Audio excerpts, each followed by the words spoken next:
جی میرا ایک سوال ہے. میرے ٹیچر ہوا کرتے تھے, جناب. وہ اور احمدی تھے, ٹھیک ہے. تو وہ ایک اکثر سوال کیا کرتے تھے, جو مجھے بعد میں بھی سوشل میڈیا سے پتہ چلا کہ یہ مرزا طاہر صاحب کرتے ہوتے تھے.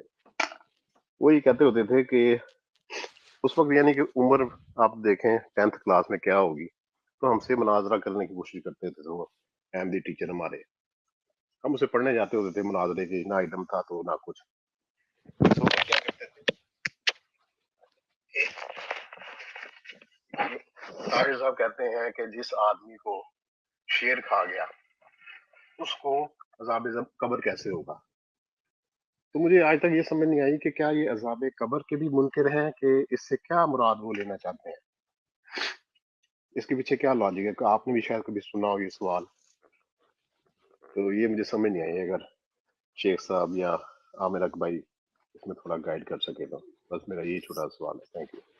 یعنی آپ جو احمدی حضرات ہیں ان کے عقیدے کے حوالے سے پوچھ رہے ہیں؟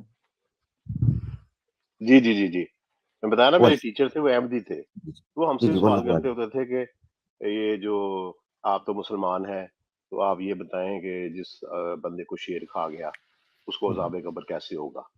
ٹھیک ہے, تو اب ظاہر بات ہے, اب ہم ایک اسٹوڈنٹ تھے اس کے 10th گریڈ کے, جی جی تو ہمارے پاس اتنا علم نہ کچھ. ہم کہتے تھے بھائی ہم پڑھنے آئے ہیں, ہمیں پڑھا دے بس, ہم مناظرہ تھوڑی کرنا تیرے سے. ٹھیک ہو گیا ٹھیک ہو ٹھیک ہے نا. گیا ٹھیک ہو تو گیا. اس کے آپ کے علم کے مطابق کیا تھا, کیا ہے اس کی بیک گراؤنڈ, کیوں یہ کرتے ہیں. سوالات ان کی سمجھ میں رسپونڈ کرتے ہیں. اچھا, جہاں تک احمدی حضرات کا تعلق ہے, فی الحال میرے پاس کوئی چیز مستحضر نہیں ہے کہ میں اس پر تبصرہ کر سکوں. البتہ یہ چیز سمجھنے کی ہے, کیونکہ سوال ایک آتا ہے اکثر کہ عذاب قبر کے حوالے سے. اب عذاب قبر جو ہے یہ ایک ورڈ تعبیراً یا تعمیم کے طور پر یوز ہوا ہے. تعمیم کا جنرک سٹیٹمنٹ ہے, یعنی عمومی طور پر مردے جو ہیں ان کو قبر نصیب ہوتی ہے عمومی طور پر, اور ایک بڑی تعداد ہے جو دفناتی ہے. یعنی اس وقت پوری دنیا کے اندر عملی طور پر وہ تعداد کم ہے جو جلانے کا کام کرتی ہے. تو وہ تعمیم کے طور پر ایک جنرک سٹیٹمنٹ دی گئی ہے. اصل مقصد یہ تھا کہ جو عالم برزخ ہے, یعنی اس وقت عالم دنیا میں ہیں ہم, اور ایک ہے عالم آخرت, کہ جب قیامت کے بعد ہمیں دوبارہ زندہ کیا جائے گا, جس کا ذکر قرآن کے اندر ملتا ہے. اس کے بیچ میں ایک عالم ہے جس کو عالم برزخ بولتے ہیں. اس برزخ کی کیفیت کو ایکسپلین کرنے کے لیے ایک جینرک ٹرم یوز کی گئی جس کو قبر سے تعبیر کیا جاتا ہے. قبر, قرآن میں اس کو اجداس بولا گیا ہے. اجداس کا مطلب ہے آخری آرام گاہ, سمجھ لیں آپ, جدھر وہ چیزیں رک گئیں. اب اگر مثال کے طور پر مشرکین مکہ جو تھے وہ چونکہ آخرت کے قائل نہیں تھے, تو ان کا یہی سوال ہوتا تھا کہ بتاؤ بھلا جب ہم مر کر مٹی ہو جائیں گے اور ذرہ ذرہ ہو جائیں گے, اس وقت بھی ہمیں اٹھایا جائے گا؟ تو اللہ تعالیٰ نے کہا بلا قادرین علی ان نسوی بنانا, تم یہ کہتے ہو تمہیں کیسے اکٹھا کرے گا, بلکہ وہ تو قادر ہے اس پر کہ تمہارے پور پور تک کو ٹھیک کر دے. یعنی مثال کے طور پر شیشہ ٹوٹ جاتا ہے, ایک شیشہ ہے اگر وہ ٹوٹتا ہے تو وہ دوبارہ اسی صورت میں جڑ نہیں سکتا.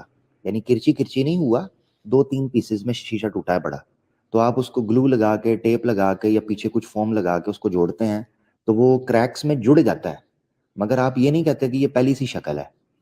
تو اللہ تعالیٰ نے اس چیز کا بھی رد کرتے ہوئے مشرکین کا کہا کہ تمہیں یہ لگتا ہے کہ مر کر مٹی مٹی ریزہ ریزہ ہو جاؤ گے تو میں تمہیں دوبارہ اکٹھا نہیں کر پاؤں گا, یہ وہ شیپ نہیں دے پاؤں گا جو تم ہو. بلا قادرین علی ان نسوی بنانا, میں تو اس چیز پر بھی قادر ہوں کہ تمہارے پور پور کو اکٹھا کر دوں.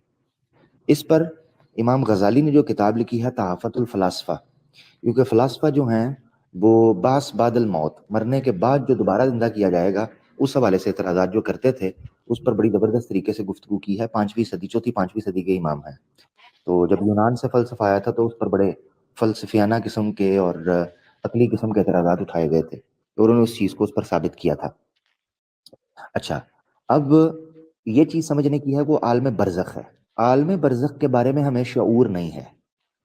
اس کی مثال یوں ہے کہ جب فرعون کے مرنے کے بعد کا جو ذکر ہے نا قرآن میں, اس میں کہا گیا ہے کہ ان کو صبح و شام آگ پر پیش کیا جاتا ہے, حالانکہ قیامت تو نہیں آئی, حساب و کتاب تو نہیں ہوا, تو یہ معاملہ نہیں ہونا چاہیے. مگر یہ ہے کہ اگر ہم اس کا انکار کریں کہ عالم برزخ میں کچھ معاملہ نہیں ہے, تو یہ اس معاملے کی بات ہو رہی ہے. اس کے علاوہ جو ہمیں ذکر ملتا ہے کئی احادیث سے، متعدد احادیث ہیں جن کے اندر ذکر ملتا ہے اس چیز کا کہ اللہ کے رسول نے یہ کہا کہ یہ 2 قبروں کے پاس سے گزرے اور قافلہ تھا، اور ان کے پاس سے جب آپ گزرے، بخاری شریف میں حدیث ہے، تو گھوڑے بدک گئے. تو جب بد گئے تو اللہ کے رسول نے اتر کر چند ٹہنیاں جو ہیں ہری، وہ 2 قبریں تھیں وہاں پر، ان پر لگائیں، اور آپ نے کہا میں امید کرتا ہوں کہ جب تک یہ ٹہنیاں خشک نہ ہوں ان 2 قبروں کے اوپر سے عذاب کو مدھم کر دیا جائے، روک دیا جائے. اور پھر بتایا کہ تمہیں پتہ ہے ان 2 قبروں میں عذاب کیوں ہو رہا ہے؟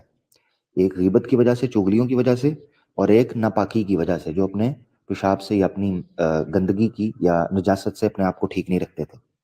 تو مقصد کہنے کا یہ عالم برزخ ہے. اب اس کی کیفیت ہم سمجھ نہیں سکتے. اس کی مثال ایک اور شہداء کو لیا جا سکتا ہے. قرآن میں اللہ تعالیٰ نے یہ کہا ہے شہید زندہ ہیں، شہید زندہ ہیں، وَلَٰكِن لَا تَشْعُرُونَ، وَلَٰكِن لَا تَشْعُرُونَ، مگر تم شعور حاصل نہیں کر سکتے. اب عالم برزخ چونکہ اس 3 ڈائمینشنل ورلڈ سے باہر کی کیفیت ہے، اسی لیے انسانی شعور، عقل اس کا احاطہ یا اس کا ادراک یا اس کا کما حقہ فہم حاصل نہیں کر سکتی. مگر یہ چیز کہ اس چیز کا کما حقہ فہم نہیں ہو سکتا، انکار کرنے پر ضروری نہیں ہے. ورنہ نعوذ باللہ ہمیں بہت سی ایسی چیزوں کا انکار کرنا پڑے گا جو چیزیں ہمارے شعور میں یا ہماری عقل کے اندر نہیں آتی، جبکہ وہ ایگزسٹ کرتی ہیں، اور سائنٹیفکلی ان کو تسلیم کیا جاتا ہے کہ وہ چیزیں ایگزسٹ کرتی ہیں. مثال کے طور پر ٹائم کو 4th ڈائمینشن مانا جاتا ہے.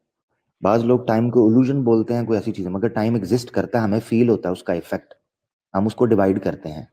اسی طریقے سے اور 11 کے قریب ڈائمینشنز مانی جاتی ہیں کوانٹم ریلم کے اندر، جن کو سمجھنا چاہیے. بہت سی ایسی چیزیں ہیں جو ہماری شعور میں نہیں آ سکتی مگر ایگزسٹ کرتی ہیں، سائنس ان کے اوپر بیس کرتی ہے.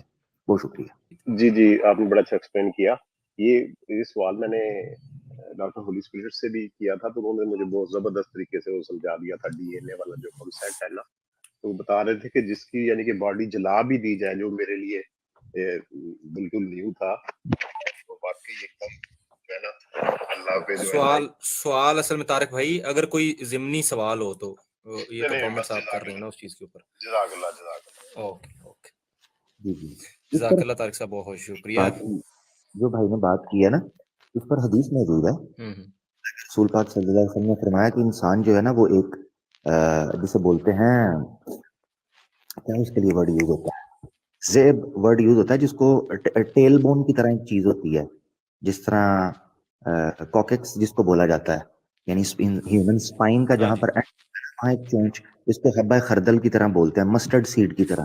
تو حدیث میں اس کا بھی ذکر ملتا ہے. اس پر میں نے ویڈیو بنائی تھی. جو اعتراض اٹھایا جاتا ہے کہ کیا یہ چیز بچ جاتی ہے، مگر ڈی این اے کی بیس کے اوپر ریپلیکاز کریٹ کرتے ہیں، کاربن کاپیز جو بنائی جا رہی ہیں، جو کیا اسے کلوننگ بولا جاتا ہے، یہ آج کل سائنس اس کے اوپر کام کر رہی ہے. اللہ تو قادر ہے. جی